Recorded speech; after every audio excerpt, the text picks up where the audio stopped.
Good afternoon, ladies and gentlemen. Welcome. Pleasure to see you all here. We will be giving you a few stories as we go along about this part of the world, about the people, about the events.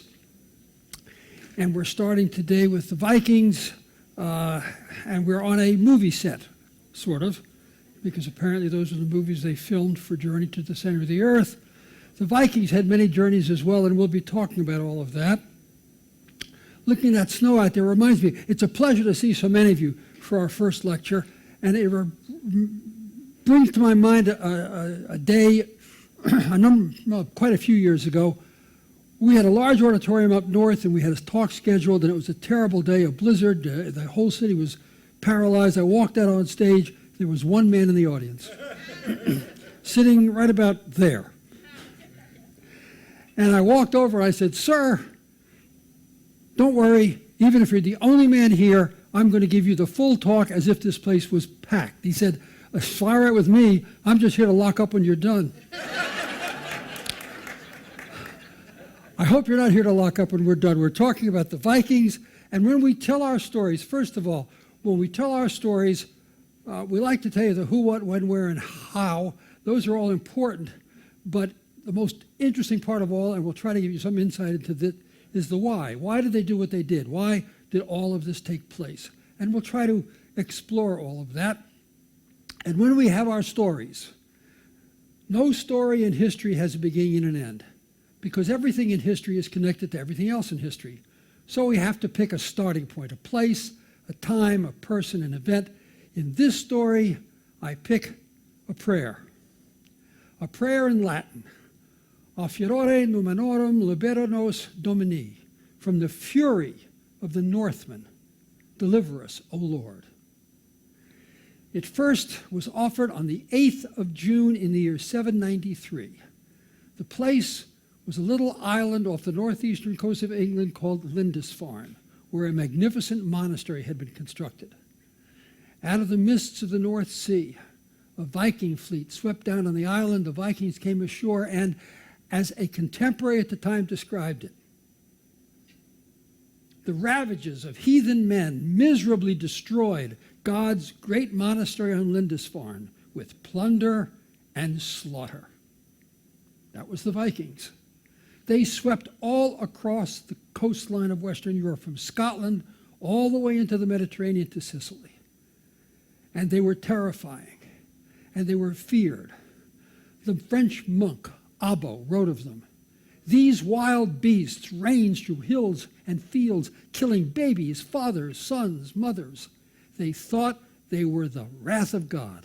They thought they were an indication that Judgment Day was at hand.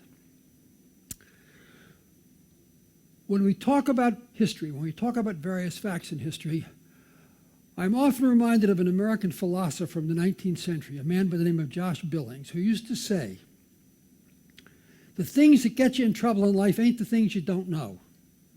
They're the things you do know that ain't so." Everybody knows a few things about the Vikings. Some of the things you know about the Vikings, I guarantee you, ain't so. And the first one is their name. Nobody called them Viking.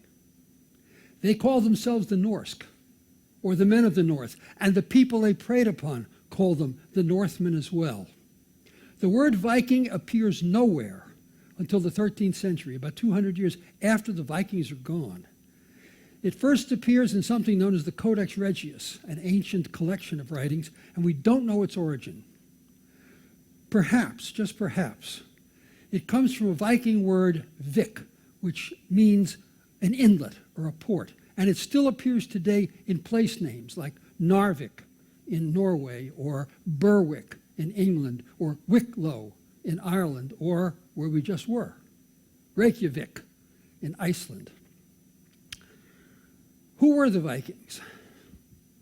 Starting about 3000 BC, a people from western Siberia, reindeer herders called the Samoyed, moved across the northern tier of the great Eurasian landmass and down into the Scandinavian peninsula. And for about 1,500 years, they lived there alone, relatively innocuous. They didn't bother anybody, and nobody bothered them. But about 1500 BC, a new people moved into Europe, a people called the Celts. We don't know much about them, but they were very important because they are the precursors of all of modern Europe today. And some of them, Teutonic Celts, moved across the Baltic, drove those Samoyeds far to the north. They're still up there today. The northern tip of the Scandinavian peninsula, they called themselves the Sami. We call them the Laplanders. These new people drove everything out except one thing. Interestingly enough, in Finland and in Estonia, which is right next to Finland, the one thing they left behind was their language. The Norwegians and the Danes and the Swedes all speak an Indo-European language. The Finns speak Urgo-Uric, a Siberian language. The only people who can understand them are the Estonians. The only people the Estonians can understand are the Finns. Nobody else can understand them at all. And it all goes back to this. These new people, these new Celts, these new Teutonic Celts, called themselves the Skands. And they were skilled workers in bronze and also in amber. Amber is fossilized tree sap. It's very plentiful around the Baltic, and when it's properly worked, it makes beautiful jewelry. It was spoken of as the diamond of the ancient world because it had two remarkable qualities. One is that when it's properly worked and properly polished, it seems to glow from inside, like with a golden sort of a glow. And the other is it had a magical property. When you rub it, it picks up little bits of lint or bits of paper or cloth. It's static electricity, of course. We assume that the ancient people didn't know that, but maybe they did, because the Greek word for amber is the word electron. But the Greeks and then the Romans came north for amber and other goods as well. In 300 BC, a Greek merchant by the name of Pythias from the Greek city of Massalia in the Mediterranean, it's today the city of Marseille, sailed north to Britain. Britain was the source of tin, which they all needed for bronze. But then he sailed farther north. He wrote all the way to the place where the furs came from, a place he referred to as Ultima Thule. It may well have been Iceland. But in 10 BC, Caesar Augustus sent a Roman fleet into the Baltic to map the coastline of what he called Scania. And in 60 AD, Nero sent another fleet to improve those charts because so many Roman ships were going for trade that they needed the most accurate charts they could have. Roman coins, both gold and silver, are routinely found in Viking graves, in Norwegian, Swedish, Danish graves today. In 109 AD, the Roman writer Tacitus wrote of a people he called the Suiones, the Swedes. Their powerful fleets control the Baltic. They are unusual because they have a prow at either end. He was describing the precursor of the Viking longboat. And in 550 AD, a man by the name of Jordanus, writing in Byzantium, wrote of these people of the north. They are stronger in body and spirit than the Germans, and they are taller than other men. He was right about their height. Male skeletons of Scandinavians at this period averaged 5'8" in height. At that time in Europe, the average man was 5'2". So they were tall. But not everybody who wrote about them was complimentary. The great Muslim traveler and writer Ibn Fadlan, he was an emissary of the Caliph in Baghdad. He traded with the Vikings on the Volga River in the year 920, and he wrote of them. They are the finest physical specimens I have ever seen, as tall as date palms, but they are the filthiest creatures God ever made. They do not wash their hands after natural functions, neither do they wash them before eating. And a man named Al-Tartushi, writing in Cordoba at about the same time, wrote, I have never heard such terrible singing. It's like the growling of dogs, only more beastly. And Adam of Bremen, a German historian, said they wear the pelts of wild animals, and when they talk to one another, they do not use words, they just gnash their teeth. But the Russian Primary Chronicle, the oldest written record in Russia, speaks of huge, tangle-haired men, so rough and so wild, their very appearance denotes their bloodthirstiness. These men of great frame and enormous courage know not defeat. And they didn't. And the reason they didn't know defeat, the reason they were so effective in battle was they had absolutely no fear of death. To them, death meant nothing. What did mean something was the way you died. In the Havamal, a great Viking saga, the great god Odin is quoted as saying, "Men die, everything dies. The one thing I know that does not die is the verdict on each dead man." If you died dishonorably, if you died shamefully, if you died in a cowardly way, the goddess Hel would sweep you up and carry you off to the underworld, a terrible, vague non-existence.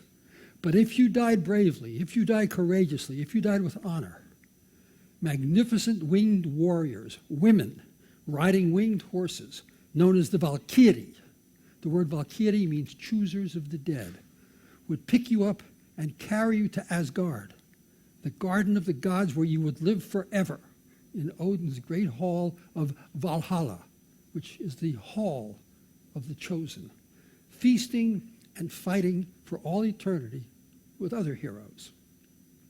That's what managed them. Only two ancient pagan cultural ideologies still affect us today. The Greek, of course, we all know about the Greek gods and we can refer to them, but the other is the Norse.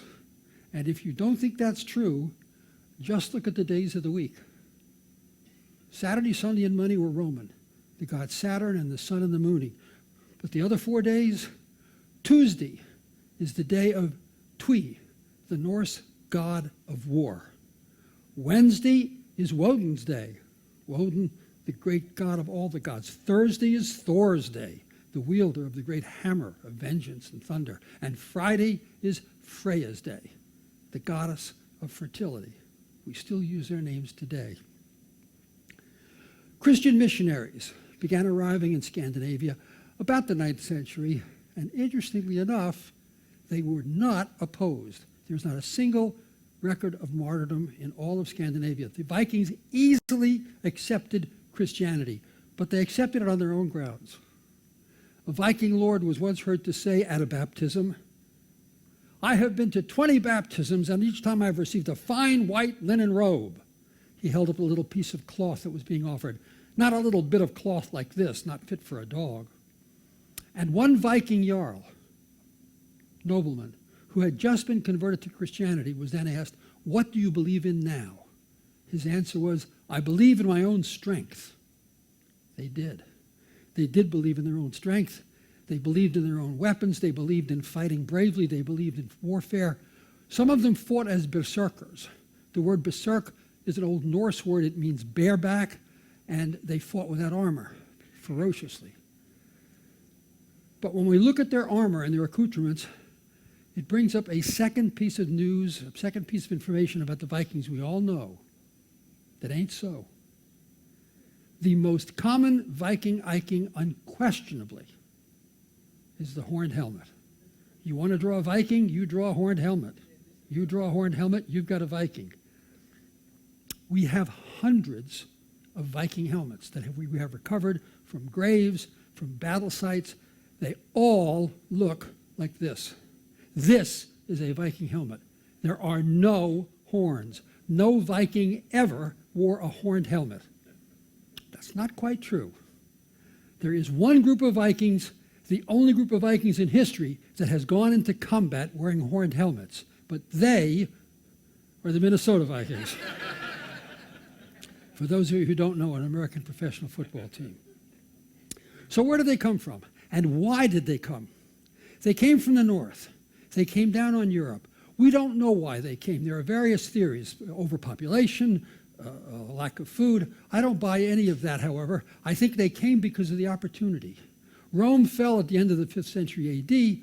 Various large kingdoms replaced the Romans for a time, but with the onset of the Dark Ages, they fell apart. They fell apart into little, fractured, scattered, petty fiefdoms that were too small to defend themselves. 1,000 Vikings couldn't plunder Europe. They certainly couldn't even plunder England, but they could plunder Mercia or Wessex or Sussex, places that England fell apart into, and certainly Ireland as well. They came down on Ireland in the 9th century. Ireland had magnificent monasteries, but it had no government.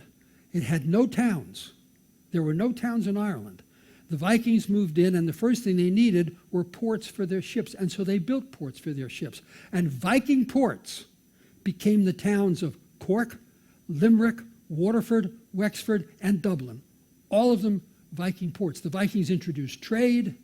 They brought in road building. The words penny and market are Viking words that they introduced to the Irish. One half of all the Irish art we have today from before the year 1000 has been collected from Viking graves. The situation in England was the same. They came by sea, and that's a fascinating phenomenon. They came by sea at a time when mariners never left sight of land. They navigated by watching landmarks along the shoreline. If you left sight of land, you were hopelessly lost. There are no landmarks at sea. How can you navigate? The Vikings could navigate. And this is what they used. We call it the sunboard. It's just a round disc of wood with a vertical peg. When they were at sea, at noon every day when the sun was at its highest, they floated this in a bowl of water so that it was absolutely level, and they measured the length of the shadow. Measuring the length of the shadow and doing a few simple calculations told them their north-south position. With this, they could sail anywhere. They sailed across to Iceland.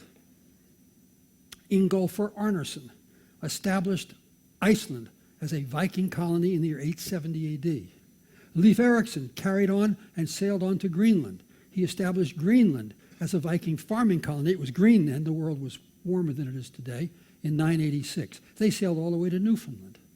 They could cross the oceans, and they crossed the oceans, of course, in the magnificent boats they had. They loved their boats. The longboat was a fascinating development of marine technology. Built all out of wood, they were extremely light. You could sail them across an ocean bar into a river, far upriver to raid. You could run it up on the beach, and when you're done with your business, whatever it might be, just a few of them could push it back to sea. But the keel of every Viking longboat was the single trunk of an oak tree, carved out in the shape of a great T, very flexible and light, but immensely strong, strong enough to deal with the waves of the open ocean as well, which they did. Every Viking longboat was steered by a steering board, which they called a stjornbjordi, forgive my Norse, which is always mounted on the right side, on the outside of the hull, so that the oarsman could use his strong right arm to control it. That word stjornbjordi is the origin of our word starboard. When the ship was in port, you didn't tie it up with the right side against the pier because the starboard rudder interfered, so you tied it up on the other side. The side away from starboard was the side you used when you were in port. It's the port side of a ship. That's where the words come from. The Vikings loved their boats. In Beowulf, written in the 8th century, there is a passage which says, "Over breaking billows, with bellying sail and a foamy beak, like a flying bird, the ship sailed on." Whoever wrote that loved boats. The Vikings loved them, and they decorated them. We all know, of course, that the stem board, the extension of the stem on the bow of the ship, was carved into various forms, often into a great spiral, but also into the figures of a wolf or the figure of a dragon, symbolic of the lord of that boat. But they also decorated the stem boards from that, coming down. Every ship was decorated with this, very carefully decorated with this remarkable pattern. If you look at it very carefully, it is an intertwined dragon-like creature, sort of a winged serpent with many legs. They decorated their silver with it, and you can see in the silver the wings and the intertwined body of this thing. It looks very oriental, but it's not. It's a classic Viking form. We call it the intertwined beast. We don't know where it came from. They also used it on their rune stones. The rune stones they put up were their markers that they used to mark deaths or other great events. And everywhere the intertwined beast shows. The Vikings were raiders, But if that's all they were, we would have forgotten them. Lots of people raided. Lots of tribes did that. What the Vikings also did was that they settled, and they established trade routes, and they established commerce. They even established countries. I told you what they did in Ireland. In England, it was much the same. In England, in the 9th century, they conquered all the land from London all the way north to the city of what is now the city of Chester. And it came to be known as the Danelaw. This is Ingolfur Arnason, who founded Iceland in 870. And this is England, and that's the Danelaw. All of that was ruled by the Vikings. They introduced commerce. The word Chester, the city I just mentioned, Chester is a Viking word. It means market. Every place in England that has the word Chester in it was once a Viking market. Winchester, Portchester, Colchester. The word by, B-Y, means a village. Every village ending in by was a Viking village. Whitby was a white village. Saxby was a Saxon village. Crosby was a crossroads. All Viking terms. Sven Forkbeard landed in England in 994. To conquer it, to rule it, it took him 19 years, but in 1013, he became the ruler.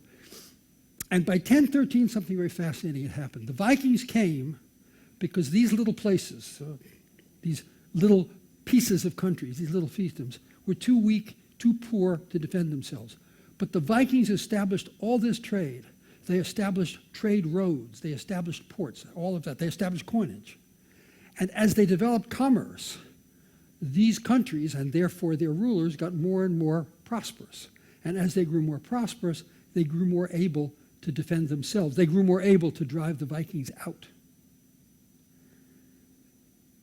When Svorkbeard died at the beginning of the 11th century, his son Knut became the king. Knut the Great, he ruled for 21 years. But when he died in the year 1031, the Saxons had already grown strong enough that they put their own king on the throne. And he was Edward the Confessor. Edward the Confessor would rule for 31 years. Never had any children. The story was he hated his wife so much he wouldn't touch her. Whether that's true or not, he died on the 6th of January, 1066. The Saxons created another king, the Earl of Wessex, a man by the name of Harold Godwinson. This is the image of Harold Godwinson on the Bayeux Tapestry. He became king of England, but there were two other claimants to the throne, both of them claiming the throne because of their Viking descent. One of them was descended from a Viking by the name of Gungu Hrolf. It means Hrolf the Walker. He was so big, no horse could carry him. He had sailed a fleet into the mouth of the Seine in the year 911. They landed. The king of France at the time, France was not nearly the country it is today, not nearly that big. It was a very small and rather weak country. The king was Charles the Bald. He was too weak. Rather than try to drive them out, he ceded that land to them. He gave them the lower Seine Valley, which included the city of Rouen. Hrolf became baptized as Roland, Count of Rouen, and over the next 5 generations, his people expanded this dukedom to the coast and off to the west. And the land of the Northmen, which is of course what it was, became known as instead the land of the Normans. And the dukedom became known as Normandy. And now the Duke of Normandy was William. Descended from Gungu Hrolf, he thought, I should be the king of England. And in the summer of 1066, he prepared to invade and claim his throne. But there was another. A Norwegian by the name of Harald Hardrada. This is Harald Hardrada. It means hard ruler, ruthless in other words. He was also descended from Svorkbeard. He thought, I should be the ruler. A long lifetime of warfare had prepared him. In September of 1066, he sailed 300 Viking ships into the Humber River in northeast England. They landed, they came ashore, they seized the city of York. King Harold was preparing his army in the south to meet William of Normandy. He had to turn them north. He force-marched them all the way across England to York. And on the 25th of September, they met at a battle which determined the fate of England and perhaps even the fate of the Western world, and we never hear of it because of what would happen just 19 days later. It's the Battle of Stamford Bridge, 8 miles south of York. King Harold's army defeated Hardrada. Hardrada himself was killed. Harold's army suffered losses. He then turned them around and marched them south. And on the 14th of October, they arrived on the south coast, tired, diminished, perhaps exhausted, and there William of Normandy was waiting. The battle there, of course, was the Battle of Hastings. In the Battle of Hastings, King Harold was killed. William became the conqueror. William became the ruler of England.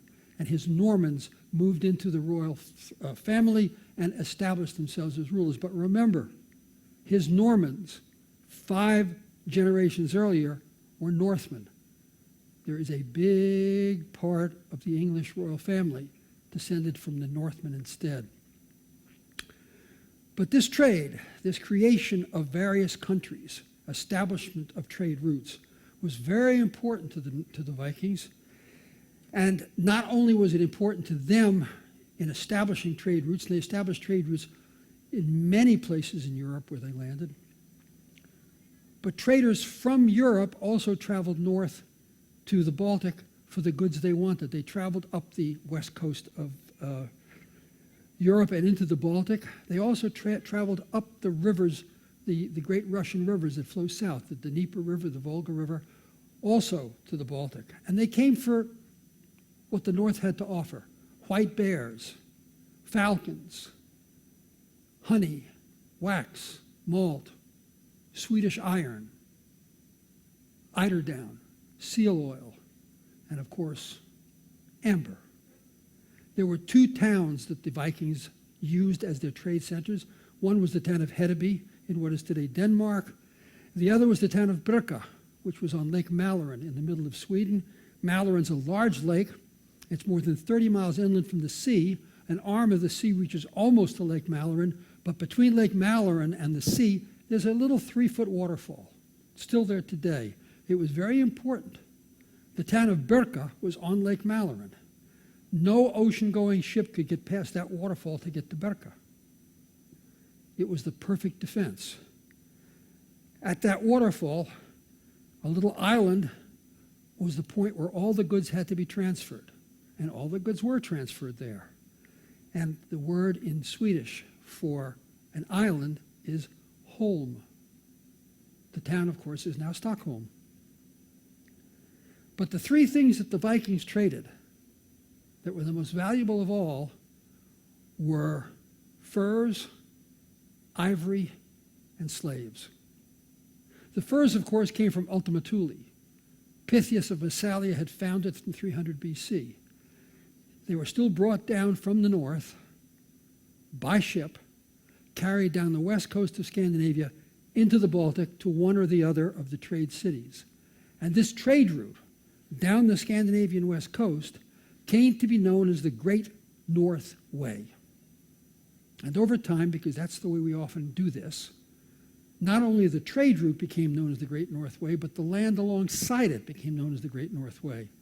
The same thing happened in Panama when Columbus named the Gulf of Darien, the Gulf of the Queen, and it became known as Darien, and then the land next to it became known as Darien. It's still a name we use sometimes today for Panama. In Scandinavia, the land adjacent to this route became known as the Great North Way, and then just simply Norway, which it still is today. The Vikings sold ivory. The ivory they sold primarily was walrus ivory.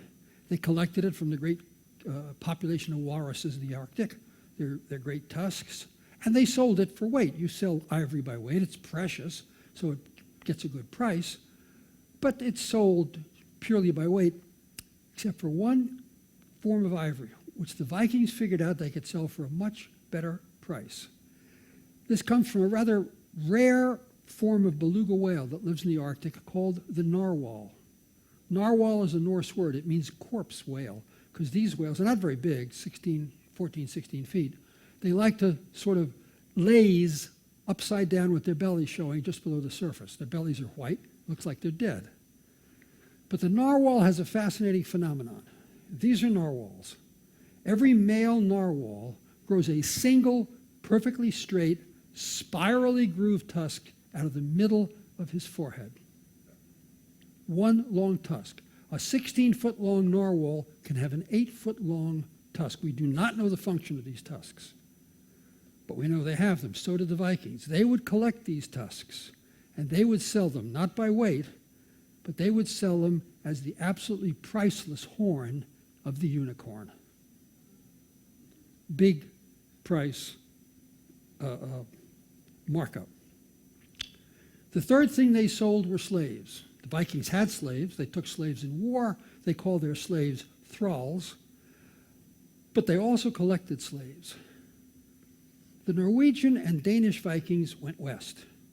They were the ones that attacked England, Scotland, Ireland, all the way into the Mediterranean to Sicily. But there were also Swedish Vikings. And the Swedish Vikings went east to the eastern end of the Baltic. It ends on the shoreline of the vast northern forests that sweep all across this great Eurasian landmass from the borders of Europe all the way to the Pacific. Forests in the north, grassland in the south. And they were filled with people, lots of people, who called themselves Slavs. The Swedish Vikings came. The Slavs had no organization, had no government. They were easy picking. They took young men, they took young women for their own use and to sell. Arab traders came up the Volga from Baghdad across the Caspian Sea to get slaves as well as all these other goods. Other slaves were shipped by boat through Byzantium. The trade in slaves was extremely profitable to the Vikings, one of their primary sources. And it leads me to a third fact about the Vikings that isn't exactly so. And that has to do with the great concept of the Viking funeral. I'm sure you've seen it in pictures, perhaps in a movie. It's very romantic, it's very dramatic. A great Viking lord has died. He's laid in his longboat. He's surrounded by his arms and his armor. Maybe some slaves are sacrificed alongside him. And then his boat is set fire and pushed out to sea. And it drifts off into the sunset, blazing and flaming in a great, glorious final funeral pyre. It looks great. It didn't happen. When a Viking lord would die, a relatively shallow trench would be dug in the shoreline or in the beach, and his favorite boat would be pulled up into that trench. Then he would be laid on board, dressed in his best armor, his favorite arms around him. Then some of his other goods would be placed around him. A few of his best horses would be brought on board and killed, maybe some cattle, and also slaves, especially attractive young girls. They'd be killed, laid alongside him as well. And then his boat would be burned right there in that trench. And when the boat had burned down to ashes, the ashes would be collected and placed in a pottery urn, and it would be buried. There were Viking cemeteries, and if the Lord was important enough, he'd be buried under a marker that looked just like his boat. At one of these Viking ceremonies, a Viking said to a Christian observer, "You put your lords in the ground where they slowly rot. We burn ours so they may enter heaven immediately." Which pretty much brings me to the end of this story. I'm doing this here, of course, because we just came from Iceland, which is 100% Viking founded in the year 870. The people of Iceland are directly descended from Vikings. The lineage in Iceland of the Icelanders is essentially unbroken. Iceland is very far north.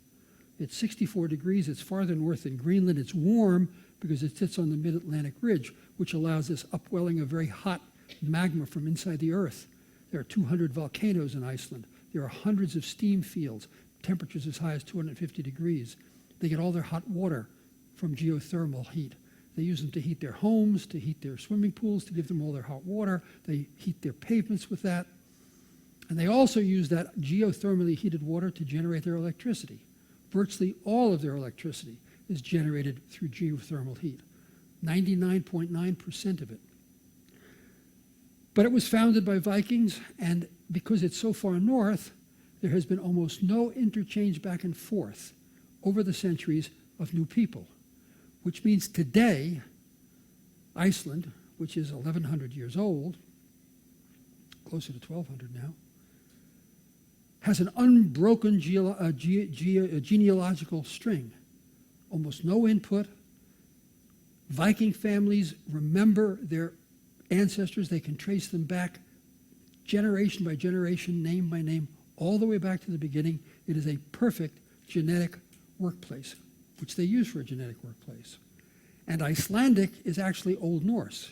It's the language that the Vikings spoke. They didn't write it. They had no written language. They couldn't read or write.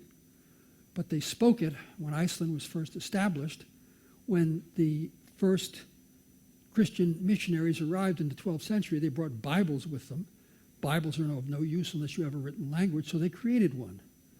And it took another century. The first written history of the Icelandic peoples is written by them in their sagas and Eddas that were first published in the 13th century. The most famous one is called the Heimskringla, and it was written by a man by the name of Snorri Sturluson, who died in 1241. And because Old Icelandic has also derived with almost no input from other languages, it is a language that has evolved from a single source. Linguists come to Iceland to do linguistic studies for the same reason, because they have an absolutely unpolluted stream of language which is easy to trace. All of it's true. So we are thankful in a way toward the Vikings because they established a variety of states, and I'll mention just one more. Those Swedish Vikings who came east looking for slaves settled, beginning in the far north, with trading posts, the great Russian rivers that flow all across the Eurasian landmass flow south. Farther out in Siberia, they flow north. The Ob and the Yenisei and the Lena flow north. But in the western half, west of the Ural Mountains in European Russia, they flow south. The Dnieper, the Dniester, the Volga, all flow south. And so the Vikings set up trading posts on these rivers, starting in the north, trading with the Slavs, not just enslaving them, but also building trade the same way they built it everywhere else. And in the 8th century, a delegation of Slavs came to the Vikings with a proposal. They had a name they called these Vikings. The name comes from the Finnish word rutsi, which means Swede. The name they called them were the Rus. And they came to the Rus, and they said to them, "We are a great people, but there is no order among us. Will you rule over us?" And so the Vikings agreed to do just that. The first ruler of the Rus was a man by the name of Rurik. And because he and then his descendants established this country, which then grew steadily, the country also was named for them. The country, of course, is Russia.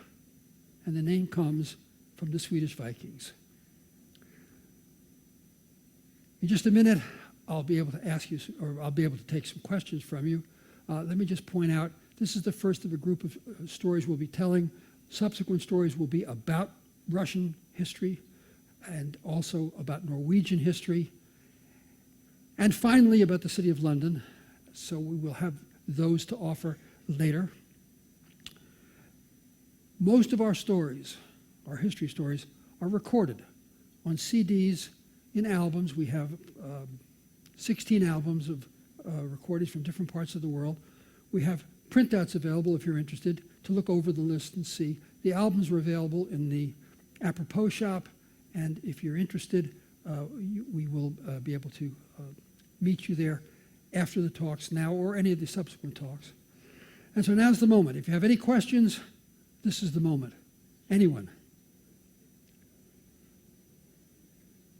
Women's soccer. The baseball season. Ma'am.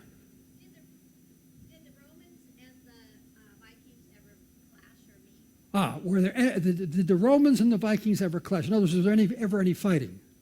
The Roman Empire never got this far north. The only Romans who came here were merchants, and they came to trade. And because the Vikings were happy to take gold, but they loved silver. And they would trade extensively in silver. And we regularly find Viking hoards of silver even today. Apparently, for one reason or another, a Viking would bury his hoard and then perhaps be killed in battle or whatever, never come back to claim it. And from time to time we find that one piece of Viking silver that I showed you in the slides is very old because it comes from an old Viking or Viking-derived source. But no Roman armies ever came because they never got this far north. The Roman Empire pretty much ended at the Rhine River, well to the south of us. So, sir. Was Leif Erikson, was he honored and held in high esteem? The question is Leif Erikson. I don't know that he was held in as high esteem then as he is now. He was a Viking lord, and he left Iceland in the year 986 sailing west. And when he saw Greenland, he named it Greenland because it was green. The world was warmer then than it is today. He established farming colonies on Greenland, and they thrived. They built little towns, people moved there, there was regular communication with ships back and forth, goods and people traveling back and forth. And those Greenland colonies thrived for about 400 years. And then the climate turned cold, at least colder than it had been. This was an exceptionally warm blip, if you will. And the climate swung back to a somewhat more average level, and those farms died. The crops died. The ships stopped coming. The people who were left behind died, and I always think about this. The last generation died knowing that there was no one there to care for them, there would be no one there to bury them, and there would be no one left to mourn for them. They just disappeared. We go to Greenland today, there's nothing left. Whatever was there is just swept away by the winds. Ma'am? Do you have any idea of where we got the idea of horned helmets? It's a very good question. Where did the horned helmet come from? If the Vikings never wore them, where did they come from? I think some clever advertising guy a few centuries ago. I have no idea. And I don't think anybody else does either. It's just such an iconic image, but it's just unreal. There never were any. We've never found one. So it's one of those curiosities. And there's no point in arguing about it. I mean, if today I wanted to draw a picture of a Viking, the first thing I would draw is that horned helmet. Without the horned helmet, he's not a Viking. Sir? My surname is Ode.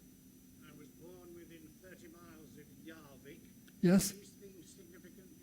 Well, certainly that the Yarvik had to be related to the Vikings. The question is, this gentleman was born within 30 miles of the town of Yarvik. That Vik is Viking. That had to be a Viking port. We know, now where is Yarvik exactly in Britain? It's in the East Yorkshire. East Yorkshire. That would have been a bit of a stretch for them to get to. But the point is, if you look at the Danelaw, once they established that area that they ruled, they crisscrossed the country with roads.